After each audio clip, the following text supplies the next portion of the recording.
فرمایا کہ حضرت عبداللہ بن عباس رضی اللہ تعالیٰ عنہ فرماتے ہیں کہ حضور اقدس صلی اللہ علیہ وآلہ وسلم اول تو تمام لوگوں سے زیادہ سخی تھے، کوئی بھی آپ کے سخاوت کا مقابلہ نہیں کر سکتا تھا کہ خود فقیرانہ زندگی بسر کرتے اور عطاؤں میں بادشاہوں کو شرمندہ کرتے تھے۔ اپنی حیات طیبہ اگر دیکھو تو انتہائی سادہ، مکان بھی پکا نہیں اور بستر بھی معمولی، تکیہ بھی معمولی، لباس بھی عام طور سے معمولی انداز کا۔ حضرت فاروق اعظم رضی اللہ تعالیٰ عنہ ایک مرتبہ نبی کریم صلی اللہ علیہ وسلم کا جو گھر مبارک تھا اس کے اوپر ایک بالا خانہ بنا ہوا تھا، اوپر کا ایک کمرہ تھا جس میں سیڑھی چڑھ کر جانا ہوتا تھا۔ عام طور سے تو قیام نیچے رہتا تھا گھر میں، لیکن کبھی خاص مواقع پر آپ کا اس اوپر کے کمرے میں بالا خانے میں بھی قیام فرمانا منقول ہے۔ ایک مرتبہ آپ کے پاؤں میں چوٹ لگ گئی تھی، اس کی وجہ سے اوپر مقیم رہے تھے۔ ایک مرتبہ اور بھی اپنے ازواج مطہرات سے کو کچھ ناگواری کا اظہار کرنے کے لیے اوپر تشریف لے گئے تھے، تو وہاں ایک مرتبہ حضرت فاروق اعظم رضی اللہ تعالیٰ عنہ فرماتے ہیں کہ میں جب اندر داخل ہوا حضور اقدس صلی اللہ علیہ وسلم کی اجازت لے کر آپ کے اس بالا خانے میں، تو میں نے چاروں طرف نظر دوڑائی تو عجیب منظر نظر آیا کہ ایک تو آپ لیٹے ہوئے تھے ایک ایسے بان کی چارپائی پر جس پر کوئی گدا بھی پڑا ہوا نہیں تھا، ننگی چارپائی، اور آپ کی جو ردائے مبارک تھی جو اوپر کے حصے میں پہنا کرتے تھے وہ بھی اتری ہوئی تھی، تو اسی حالت میں اس چارپائی کے اوپر آپ لیٹے ہوئے تھے۔ اس کا نتیجہ یہ تھا کہ جو چارپائی کے جو بان تھے ان کے نشانات آپ کے جسم مبارک پر نظر آ رہے تھے۔ اگر آدمی کوئی ننگی چارپائی پر ننگا لیٹ جائے بغیر کپڑے کے تو بانوں کے نشان انسان کے جسم پر نظر آئیں گے۔ تو اس حالت میں میں نے دیکھا کہ وہ بان، اب چارپائی الفاظ تو اس میں یہ آئے ہیں حدیث میں کہ وہ چٹائی کے نشان تھے، چٹائی کے اندر جو نشان ہوتے ہیں وہ آ گئے تھے۔ اب وہ پتہ نہیں چارپائی کے اوپر تھی وہ چٹائی یا زمین پر تھی، بظاہر زمین پر ہوگی، شاید چارپائی کا ذکر نہیں ہے وہاں پر۔ تو اس چٹائی کے اوپر لیٹے ہوئے تھے اور چٹائی کے اندر جو نشان ہوتے ہیں نا وہ آپ کے جسم مبارک پر پڑے ہوئے تھے۔ یہ تو آپ کی جس حالت تھی، جس حالت میں نے آپ کو دیکھا۔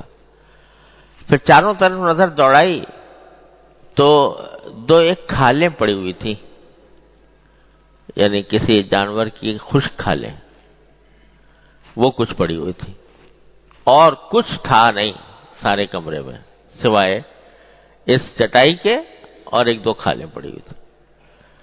تو میں نے اپنے دل میں سوچا کہ دونوں جہان کے سردار صلی اللہ علیہ وسلم، جن کو یہ پیشکش بھی کی گئی ہے کہ اگر آپ چاہیں تو احد کے پہاڑ کو آپ کے لیے سونا بنا دیا جائے، اتنے دونوں جہانوں کے سردار اس حالت میں ہیں، اور قیصر و کسریٰ روم اور ایران کے جو بادشاہ ہیں وہ کیسی کیسی محلات میں رہ رہے ہیں، ان کے کیسے شان و شوکت ہے، کیسے عالی شان ان کے رہائش کے گھر ہیں، اور کیا کچھ تعیش کے سامان ان کو میسر ہیں، اور دونوں جہان کے سردار اس حالت میں ہیں۔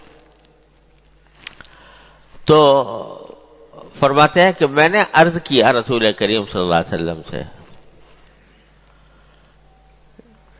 میں نے عرض کیا، یعنی اپنے اس تاثر کا رسول کریم صلی اللہ علیہ وسلم کے سامنے اظہار کر دیا کہ آپ دعا فرما دیجئے کہ اللہ تعالیٰ وسعت عطا فرمائے، اور میں سوچتا ہوں کہ قیصر و کسریٰ کس حال میں ہیں اور دونوں کے جہان کے سردار کس حال میں ہیں۔ تو کیا جملہ ارشاد فرمایا آپ نے، سنتے ہی فوراً فرمایا اب فی ھذا انت یا ابن الخطاب، ارے خطاب کے بیٹے کیا اس سوچ میں پڑے ہوئے ہو، اس سوچ میں پڑے ہوئے ہو کہ ہماری حالت جو ہے وہ دنیاوی اعتبار سے وہ اس جیسی ہو جائے جیسے قیصر و کسریٰ کی ہوتی ہے۔ تلک قوم عجلت لهم طیباتهم فی الحیات الدنیا، والعیاذ باللہ، کہ وہ تو وہ لوگ ہیں جن کی اچھائیاں، یعنی جن کے اچھے حالات اللہ نے دنیا میں جلدی دے دیے ہیں، دنیا میں دے دیے ہیں کہ اب جتنا مزہ اڑانا ہے اڑا لو، یہاں پر جتنے عیش کرنے ہیں یہاں پر کر لو، جتنی دولتیں سمیٹنی ہیں یہاں سمیٹ لو، آخرت میں تمہارا کوئی حصہ نہیں۔ تو ان کو جو کچھ اچھی چیزیں ملنی تھیں، دولت، عزت، شہرت اور عیش آرام، جو کچھ انہیں ملنا تھا وہ دنیا میں جلدی دے دیا گیا ہے، آخرت میں ان کا کوئی حصہ نہیں۔ تو یہ تم یہ چاہتے ہو کہ وہ صورت ہماری بھی بن جائے کہ ان جیسے ہم ہو کے رہ جائیں؟ آپ نے اس پر تنبیہ فرمائی، کیوں تمہارے دل میں یہ خیال پیدا ہوا؟ تو خود کی زندگی تو اتنی سادہ، اور صرف اتنی سادہ نہیں بلکہ یہ بھی فرمایا کہ میرا دل چاہتا ہے کہ ایک دن پیٹ بھر کے ایک دن کھانا کھاؤں، ایک دن بھوکا رہوں۔ جانتے تھے کہ اس امت میں ایسے لوگ پیدا ہونے والے ہیں، اس امت میں ایسے لوگ آنے والے ہیں کہ جن کی زندگی فقیرانہ ہوگی، جن کو کھانے کو میسر نہیں آئے گا، جن کو بھوک لگا کرے گی۔ تو اگر میں پیٹ بھر کر ہمیشہ کھانا کھاؤں گا تو وہ کبھی سوچیں گے کہ ہمارے پیغمبر تو بڑے مزے کر گئے اور ہم فقر و فاقے کی حالت میں ہیں؟ تو وہ امت کے غریبوں اور فقیروں کی برادری میں شامل ہونے کے لیے، امت کے غریبوں فقیروں کی برادری میں شامل ہونے کے لیے، کہ ان کے دل میں کبھی ایک خیال نہ آئے کہ ہم تو فقر و فاقہ سہ رہے ہیں اور ہمارے پیغمبر جو ہے مزے اڑا کر چلے گئے۔ اس لیے دعا بھی یہ فرمائی کہ اللہم احیینی مسکینا وامیتنی مسکینا واحشرنی فی زمرۃ المساکین، اے اللہ مجھے مسکین بنا کر ہی زندہ رکھیے، مسکین بنا کر ہی مجھے موت دیجئے، اور مسکینوں ہی کے ساتھ میرا حشر بھی کیجئے۔ کیا مقام ہے اس ذات عالی کا صلی اللہ علیہ وسلم، جس کے آگے خزانے ڈھیر ہیں۔ اللہ تبارک و تعالیٰ نے، اللہ کے فرشتوں نے پیغام دیے ہیں کہ اگر آپ چاہیں تو احد کا پہاڑ سونا بنا کر آپ کے پاس پیش کر دیا جائے۔ کہتے ہیں نہیں، میرا دل چاہتا ہے کہ ایک دن کھاؤں ایک دن نہ کھاؤں، میں اپنے فقیروں، میں اپنے غریبوں کی برادری میں شامل ہوں، غریبوں کی برادری میں میرا نام شامل ہو، اور امیروں میں نہیں، غریبوں میں ہو، تاکہ ان کو کبھی حسرت نہ ہو۔ کیا مقام ہے سرکار دو عالم صلی اللہ علیہ وسلم۔ ایسی حیات طیبہ، سادگی۔ حضرت عائشہ صدیقہ رضی اللہ تعالیٰ فرماتی ہیں 3 چاند دیکھ لیا کرتے تھے ہم، 3 چاند دیکھ لیا کرتے تھے، یعنی 3 مہینے گزر جایا کرتے تھے، گھر میں آگ نہیں جلتی تھی، آگ نہیں جلتی تھی۔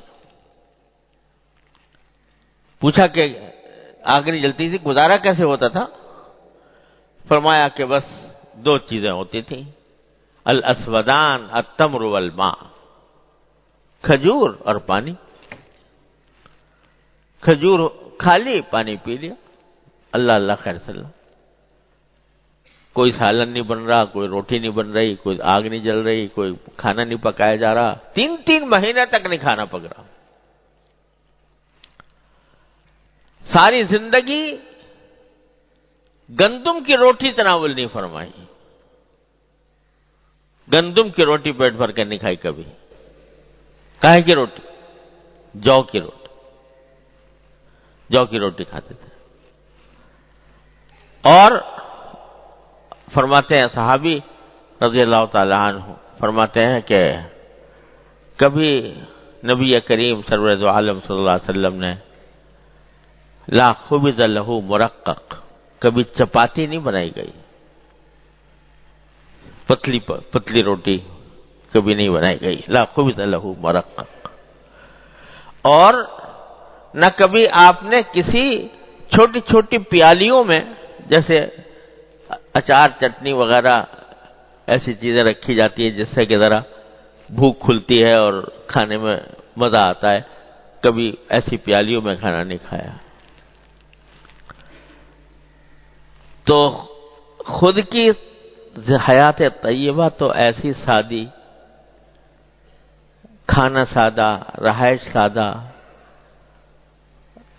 بستر ہے تو ایسا ہے کہ ایک دن حضرت عائشہ صدیقہ رضی اللہ تعالیٰ عنہ نے بستر مبارک کے دوہرا کر کے بچھا دیا کہ تاکہ رسول کریم صلی اللہ علیہ وسلم کو ذرا نسبتاً آرام ملے. تو اگلے دن فرمایا کہ تم نے میرا بستر دوہرا کر کے بچھا دیا، اس سے مجھے نیند گہری آ گئی، تو جس وقت میں اٹھا کرتا تھا، بیدار ہوا کرتا تھا، اس وقت بیدار نہیں ہو پایا. ایسا مت کرو، جیسے ایک گہرا ہی بستر رہنے دو. تو ایسی حیات طیبہ، سادہ، فقیرانہ، درویشانہ،